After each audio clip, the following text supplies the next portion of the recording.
할렐루야. 2월 21일 월요일입니다. 누가복음 14장 15절부터 24절까지 말씀을 읽고 은혜 나누도록 하겠습니다.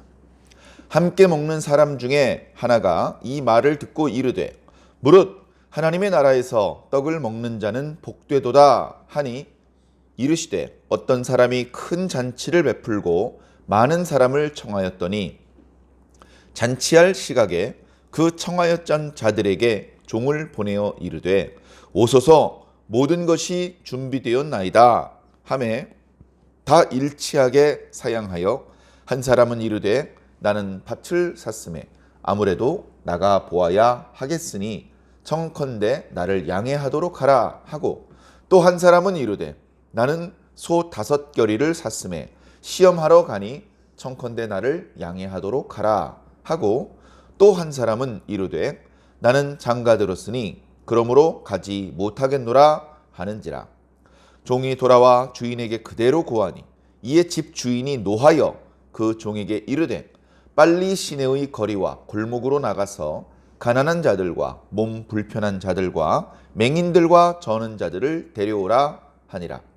종이 이르되 주인이여 명하신 대로 하였으되 아직도 자리가 있나이다. 주인이 종에게 이르되 길과 산 울타리가로 나가서 사람을 강권하여 데려다가 내 집을 채우라. 내가 너희에게 말하노니 전에 청하였던 그 사람들은 하나도 내 잔치를 맛보지 못하리라 하였다 하시니라. 아멘. 오늘 말씀은 예수님의 큰 잔치 비유의 말씀입니다. 물론 어제 말씀과 이어지는 말씀입니다. 어제 말씀에는 안식일에 주님께서 어느 회당에서 가르치셨고 회당 말씀을 듣고 탄복한 사람들 중에서 바리새인의 지도자라고 소개된 사람이 예수님을 자기 집으로 청해서 함께 식사하는 이야기, 그리고 그 식사 자리에서 있었던 여러 이야기들, 그 이야기들에 대한 말씀을 들었습니다. 식사를 하다 보니까 수종병 든 사람들이 있는데 전에 보니까 안식일에 병자를 고쳤다고 시비를 거는 경우가 있어서 병을 고쳐주기에 앞서서 먼저 그 자리에 있었던 사람들에게 안식일에 병을 고쳐주는 것이 합당하냐 아니하냐 물어보시고 라사람들이 잠잠하자 그를 고쳐주셨고, 그리고 너희들도 안식일에 너희 아들이나 소가 우물에 빠지면 건져주지 않느냐라고 했더니 역시 사람들이 한마디도 대답하지 못하는 그런 상황이 되었습니다. 잔치의 상좌에 앉는 모습을 보고 너희는 잔치의 상좌에 앉았다가 끝자리로 쫓겨나 부끄러움을 당하지 않도록 먼저 끝자리에 앉아라. 그러다가 좋은 자리로 안내를 받으면 얼마나 영광되겠느냐. 스스로 자기를 높이는 자는 낮아지고 스스로 자기를 낮추는 자가 높아질 것이다. 그러면서 어제 말씀 끝부분에 이런 말씀을 주셨죠. 너희들 이렇게 보니까 이렇게 잔치를 하고 이렇게 식사를 준비를 해서 사람들을 초청을 할 때에 친구, 이웃, 친척 또는 부한 이웃들, 이런 사람들 초대하는데 그러지 마라.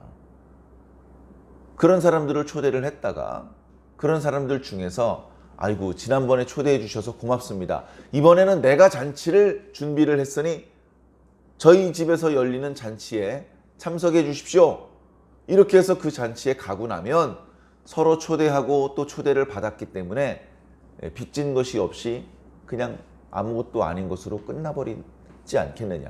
그러니까 그렇게 하지 말고 잔치에 초대를 할 때는 어떻게 하느냐. 차라리 가난한 자들과 몸 불편한 자들과 저는 자들과 맹인들을 청하라. 그러면 그 사람들이 은혜는 입었지만 갚을 길이 없다. 그렇게 은혜를 베풀기만 하고 갚음을 받지 못했다면 의인들이 부활하는 날에 하나님께서 갚아주실 것이다. 그게 진짜 복되지 않겠느냐. 주님께서 그렇게 말씀을 하셨죠.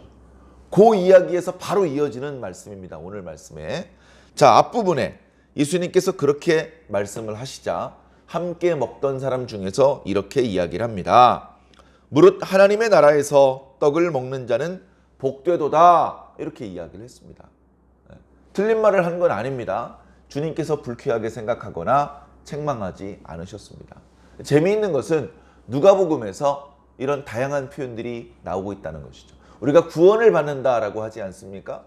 그 구원을 받는다는 표현을 다른 여러 가지 표현으로 누가복음에서 설명하고 있습니다.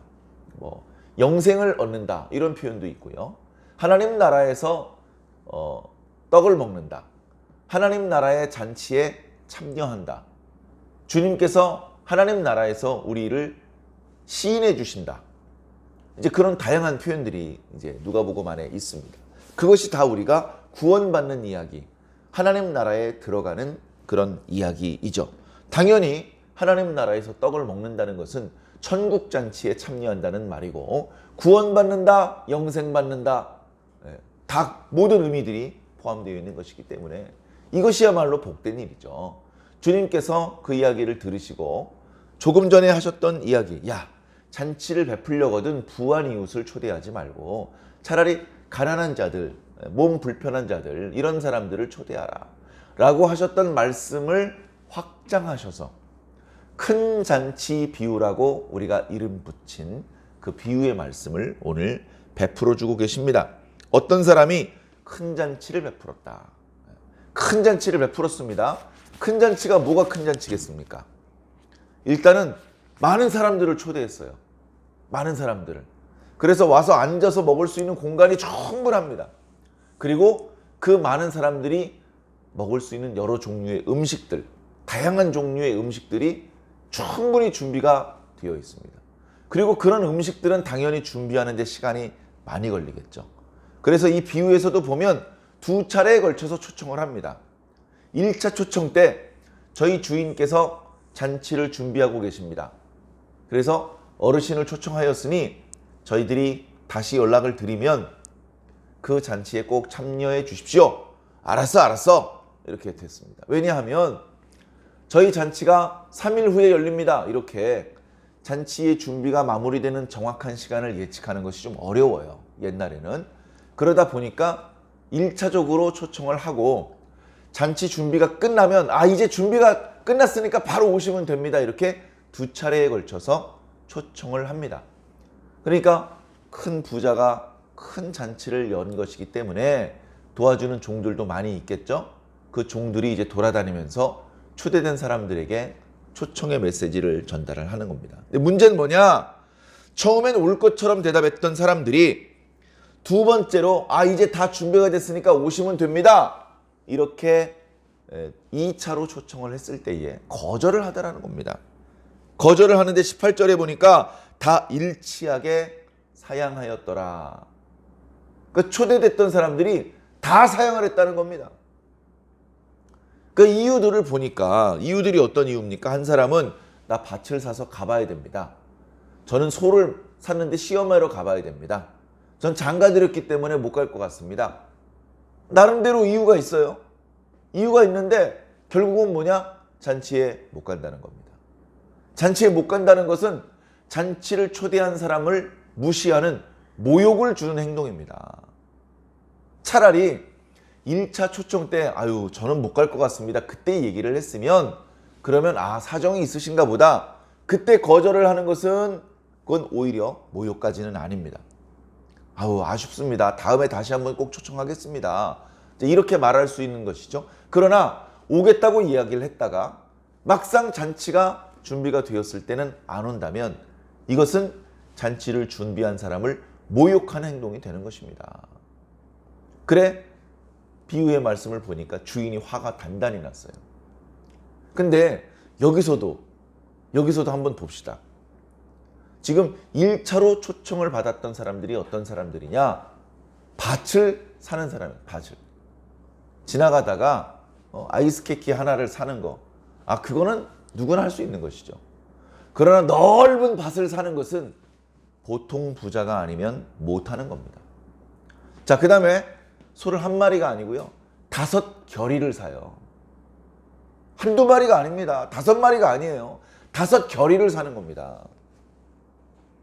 그러면 한 겨리에 2마리를 표시할 때도 있고 시대에 따라서 한 겨리가 12마리를 표시할 때도 있는데 2마리씩만 계산을 해도 10마리예요. 소 10마리를 사는 사람은 보통 부자가 아닙니다. 거기다가 어떤 사람은 장가 들었기 때문에 잔치에 참석할 수 없다고 이야기를 했는데, 이게 새 장가, 첫 번째 장가일 수도 있겠지만, 그러면 큰 부자가 잔치에 손님을 초대할 때에 장가도 안 간 청년, 어린 아기를 초대했다는 얘기인데 그게 아닙니다. 이미 나이가 지긋해서 장가를 간 사람을 초대한 거예요. 근데 여기 장가 간다고 기록한 건 뭡니까? 둘째 부인이나 셋째 부인을 얻는 것입니다. 당시 문화로서는 그것이 크게 흠이 되지 않는 시대였기 때문에 의례 일상적으로 그런 경우가 다반사로 있었죠. 자, 그러면 누가 둘째 부인이나 셋째 부인을 얻을 수 있습니까? 큰 부자가 아니면 안 됩니다. 큰 부자. 예수님께서 어제 묵상했던 말씀 뒷부분에 뭐라고 말씀하셨습니까? 너희들이 잔치를 베풀려거든 벗이나 친구나 친척이나 부한 이웃을 초청하지 말라. 그렇게 말씀하셨잖아요. 그 말씀에서는 그들이 도로 잔치를 열고 너를 초청하면 쌤쌤이 돼버리니까 뭐 그런 식으로 말씀하셨지만, 오늘 말씀에 보니까 그 부한 자들을 초청을 해봤자 안 오는 사람들입니다. 맛있는 음식, 산의 진미를 준비했습니다. 야, 우리 집에도 있어 그거. 뭐 예를 들면 이런 사람들인 거죠. 자, 안 옵니다.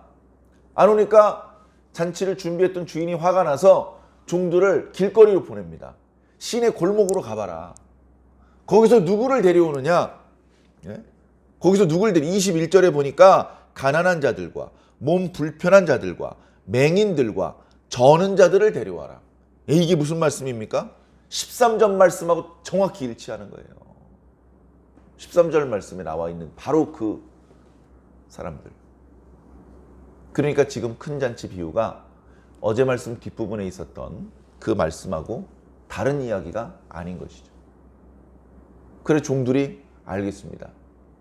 그래서 골목골목 가가지고 정말로 주인이 말씀하신 대로 가난해 보이는 사람들, 몸 불편한 사람들, 맹인들, 저는 자들이 있는 거예요. 그 사람들을 데리고 와서 잔치의 자리를 채웠습니다. 처음에 텅 비어있던 잔치 자리가 그들막하게 그래도 좀 찼습니다. 종들이 와서 또 보고를 합니다.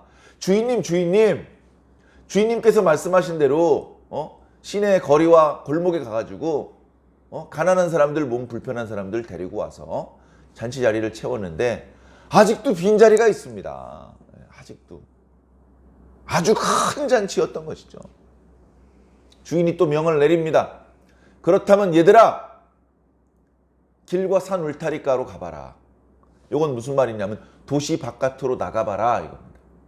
도시 바깥으로 나가서 거기에 있는 사람들을 남녀노소 가릴 것 없이 강제로 데리고 와서라도 내 잔치를 꽉 채우도록 해라. 그러면서 처음에 초청을 받았던 사람들은 내 잔치의 맛을 보지 못할 것이다. 자, 이렇게 예수님의 비유의 말씀이 마무리가 되죠.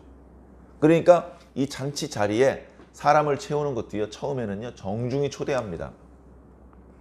정중히 초대합니다.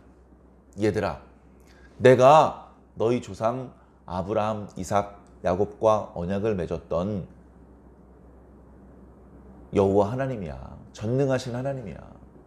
너희들 나와 언약을 맺겠니? 정중하게 물어보시는 거예요. 근데 처음에 그 은혜를 입었을 때에는 너무나 감사하죠. 종로로 타고 있었는데 자유를 주시고 땅을 주시고 복을 주신다는데 거절할 이유가 없지 않습니까? 감사합니다. 우리는 이런 큰 은혜를 입을 자격이 없는데 이런 은혜를 베풀어 주니 감사합니다. 우리는 오직 하나님만을 섬길 것이며 하나님의 율법을 철저히 순종하겠습니다. 이제 그렇게 언약을 체결을 했던 것이죠. 근데 문제는 뭡니까? 그 지속이 안 되는 거예요. 지속이 안 돼. 예수님이 오실 때 영접을 안 하는 겁니다. 그렇게 되자 하나님께서 준비하신 천국 잔치, 그 놀라운 영적인 축복은 처음에 초청받았던 사람들에게서 자꾸 다른 사람들에게로 넘어갑니다. 이방인들, 이스라엘 사람들이 기준이 이게 다 이 층이 나눠져 있어요. 유대인들 중에서도 부자, 옷 잘 입고 율법 잘 지키고 11조 생활 잘하고 이런 사람들끼리 그 그룹이 있고, 같은 이스라엘 사람들이라 하더라도 가난한 사람, 병든 사람, 장애자, 이런 사람들은 죄를 지어 하나님께 저주받은 사람이라고 생각을 합니다. 그러면서 또 무시해요. 그리고 이방인들, 자기 동족들에게는 돈을 빌려주면 이자를 안 받아요. 이방인들에게는 이자를 받는 거예요. 이방인들에게는 이자를 받아요. 아주 유럽에서 기독교가 이렇게 퍼졌을 때, 기독교인들은 고리대금업, 이거 주님께서 기뻐하시는 일이 아니라고 생각을 해서 아무도 고리대금업을 안 하려고 했습니다.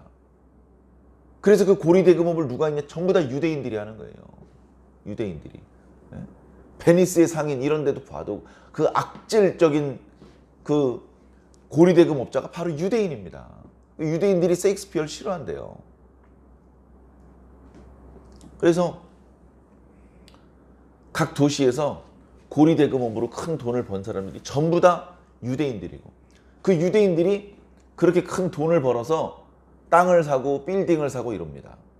독일이 2차 대전을 벌일 때 이렇게 보니까 자기 나라에 있는 건물들 대부분을 유대인들이 소유하고 있는 거예요. 그걸 강제로 다 빼서 유대인들을 쫓아내고 죽인 거 아닙니까?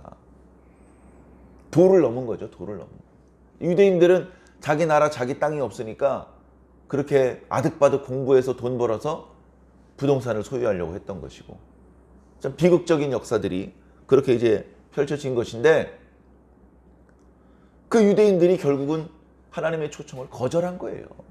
이스라엘 사람들이. 그러니까 어떻게 됩니까? 그 이스라엘 사람들 중에서도 가난한 자, 몸 불편한 자, 맹인들, 저는 자들에게 하나님의 은혜가 흘러내려가는 겁니다. 그 사람들이 하나님의 부름에 응해서 옵니다. 그걸로도 부족하니까 어떡합니까? 도시 바깥으로 나가야 되는 것이죠. 도시 바깥에 있는 사람, 이방인들도 하나님께서 데리고 와서 천국잔치에 참여시킨다는 겁니다. 동서남북으로부터 많은 사람들이 와서 아브라함과 이삭과 야곱과 함께 하나님 나라 잔치에 참여할 것이다. 그렇게 말씀하시는 것이죠. 처음엔 초청을 하시고, 그 다음엔 데려오시고, 그 다음엔 강권을 하셔서라도 하나님의 뜻은 이루어집니다. 그 과정에서 먼저 하나님의 복을 받기로 예정되어 있던 사람들, 복음서 다른 구절에는 나라의 본자손이라고도 표현되어 있던 바로 그 사람들, 가장 먼저 하나님을 만났고 하나님의 말씀을 경험할 수 있었던 사람들, 그 사람들이 어떻게 보면 영적으로는 부자고 선배들입니다. 그 하나님의 은혜에서 벗어나지 않고 계속해서 그분의 초청에 순종했더라면 어마어마한 축복을 누렸을지도 몰랐을 그런 위치에 있었지만, 안타깝게도 예수님 당시에 거의 모든 유대인들이 주님을 거절했습니다. 처음에는 예수 복음도 유대인들을 대상으로 선포가 됐어요. 그래, 처음에 유대인들 중에서 많이 믿었습니다. 시간이 지나니까 더 이상 유대인들 중에서는 주님을 믿는 사람들이 나타나지 않는 거예요. 최초에 예수님을 직접 경험했던 사람들을 제외하고는 유대인들이 전부 다 예수 복음을 받지 않는 겁니다. 그러니까 어떡합니까?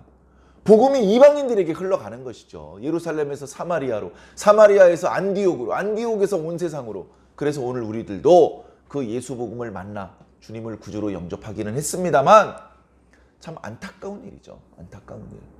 할 수만 있다면 이스라엘 사람들 중에서라도 예수를 다시 영접해서 진정한, 그들이 오래전 구약시대에 아주 캐캐묵은 오래전부터 섬겼던 그 하나님께서 준비하신 나라에 참여하게 되면 좋겠는데, 그래서 지금도 오직 이스라엘 사람들을 대상으로 하는 선교를 펼치는 그런 분들도 있습니다. 그런데 그들에게는 유대교가 아주 뿌리 깊게 남아있기 때문에 예수 복음을 온전히 영접하는 유대인들은 많지 않습니다. 아주 조금 있습니다. 아주 조금.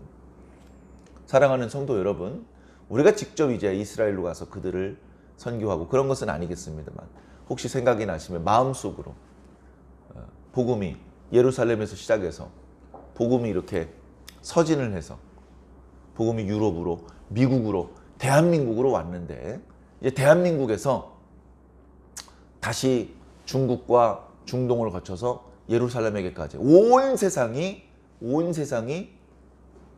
복음화될 수 있도록 기도해 주시기를 부탁드립니다. 땅끝이 어딜까? 많은 분들이 이야기를 합니다. 복음이 땅끝까지 이르면 그제야 끝이 올 것이다. 땅끝이 어디긴 어딥니까? 지도 보세요. 대한민국이 땅끝 아닙니까? 우리나라 전라남도에 땅끝 마을도 있지 않습니까? 우리나라가 땅끝이기도 하죠. 그러나 복음이 예루살렘에 출발해서 서진을 해가지고 유럽과 미주를 거쳐서 대한민국에 왔다면 예루살렘이 땅끝이죠. 물론 어떤 분들은 요즘 청소년 세대들, 어린이 세대들이 땅끝인 것 같다. 말이 안 통한다. 또 요즘 인터넷, 가상세계, 메타버스의 세계, 거기가 땅끝이다. 거기에 복음을 들고 들어가야 된다. 이제 그렇게 각자 자신의 입장에서 이야기를 합니다. 교도소 사역을 하시는 분들은 교도소가 땅끝이다. 각자 우리 예수 믿는 사람들 눈에 땅끝이 보이면 우리는 그곳으로 복음을 들고 들어가야 될 것입니다. 그 모든 땅끝에 예수 복음이 퍼질 수 있도록 그 땅끝에 복음 들고 들어가도요, 거기 있는 사람들이 다 영접하는 게 아닙니다. 거기서 조금 영접하고요, 거기 복음 들고 들어갔다는 사람은 또 맞아 죽을 겁니다.